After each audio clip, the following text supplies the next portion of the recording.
Hello all. Welcome to Pustakvani, your one-stop solution for book summary. Today we are here with the book named Cold Mountain by Charles Frazier. So, let's start its plot summary. Cold Mountain opens with its protagonist, Inman, lying in a Virginia hospital recovering from war wounds. He is shattered by the violence he has witnessed while fighting in the Confederate Army and wants to go home to reunite with Ada, the woman he loves. Inman talks to a blind man and realizes that losing something you already have is worse than not getting what you want. One day in town, Inman writes to inform Ada that he is returning home. That night, he leaves the hospital through a window and sets out on his journey back to North Carolina. The story of Inman's adventures intertwines with Ada's story. Ada is left alone to manage Black Cove Farm following her father's death. She is bereft and has no idea where she belongs or how she should earn a living.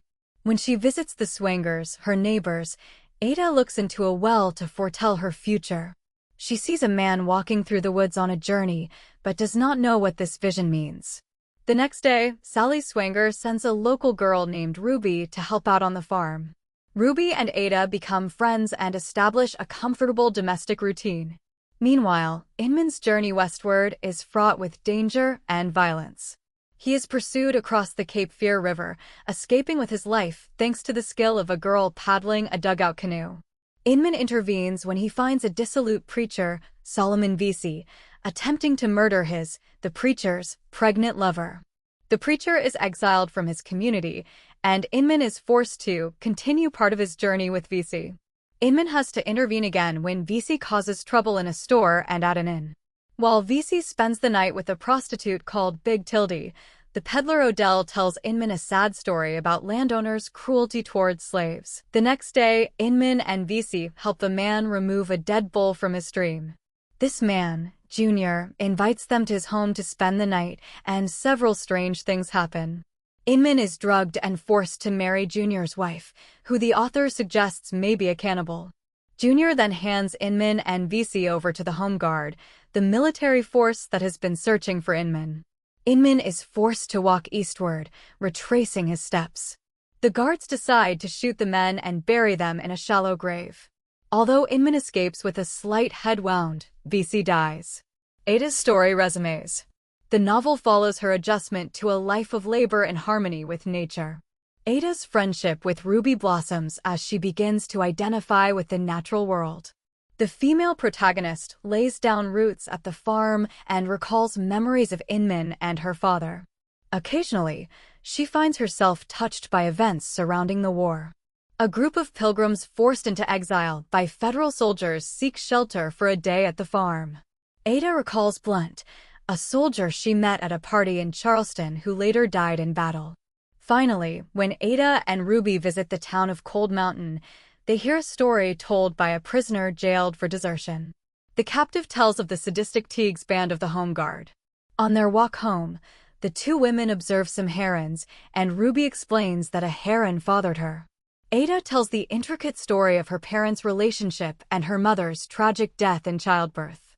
Ruby's father, Stowbroad, appears later, caught in a trap the women have laid to catch a corn thief. He explains that he is living in a mountain cave with a community of outliers who object to the war. Stowbroad plays his fiddle to prove that he is a changed man, but Ruby remains skeptical. Inman's story continues. Having been dragged from the shallow grave by wild hogs, Inman meets a kind slave who feeds and clothes him and draws a map of what lies ahead. He returns to Junior's house and kills him. Inman then continues on his journey, full of despair, a traveling shade. Inman meets an old woman who offers him shelter at her camp in the mountains. He rests and regains his strength while the woman nurses his wounds and talks about her life. Inman learns that the woman ran away from a loveless marriage and raises goats for company and sustenance. Inman identifies with the goat woman, but concludes that he could not live such an isolated life. Inman continues to wander and meets a man called Potts, who directs him to a cabin belonging to Sarah, a kind young woman whose husband died in battle. Sarah feeds Inman, mends his clothes, and tells him her story. Despite her bravery, she is close to despair. The next day, Inman kills 3 federal soldiers, called Federals in the novel, after these men threaten Sarah and her baby and steal the family hog, the only form of sustenance that the family has. At home, Ada and Ruby start harvesting apples as autumn nears. Stobrod reappears with a slow-witted banjo player named Pangle. Ruby's father asks for shelter at the farm and for food provisions, explaining that the men intend to leave the Outliers' cave because it is getting too dangerous. To Ruby's annoyance, Ada agrees to help Stobrod. The men go off into the mountains with a boy from Georgia to find their own camp. Teague's home guard appears looking for the mountain cave and shoots Stobrod and Pangle. The Georgia boy, who survived because he hid in a thicket, runs to the farm and tells the women what happened. Ada and Ruby leave to bury the bodies and camp out in the mountains. The next day, they bury Pangle, but discover that Stobrod is still alive. Ruby removes the bullet from her father and takes him to an abandoned Cherokee village. Meanwhile, Inman reaches Black Cove Farm and finds himself in sight of Cold Mountain. The Georgia boy tells him that the women have left to bury Ruby's father. Inman climbs the mountain and finds Pangle's grave, but loses Ada's tracks in the snow. The next day, he hears a gunshot and finds Ada hunting turkeys. The lovers spend 4 days together at the Cherokee village, discussing their feelings, past experiences, and plans for the future. They decide that Inman will walk north and surrender to the Federals, since the war will be over soon.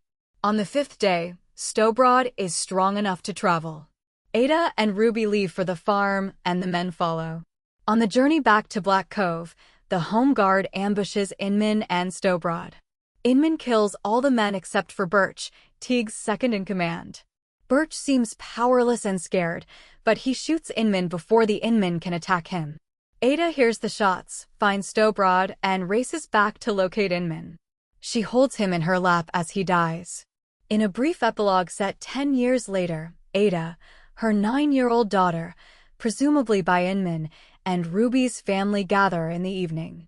Ruby has married the boy from Georgia, called Reed, and has had 3 sons with him. The family sits down to eat. When the meal is over, Stobrod plays his fiddle and Ada reads to the children.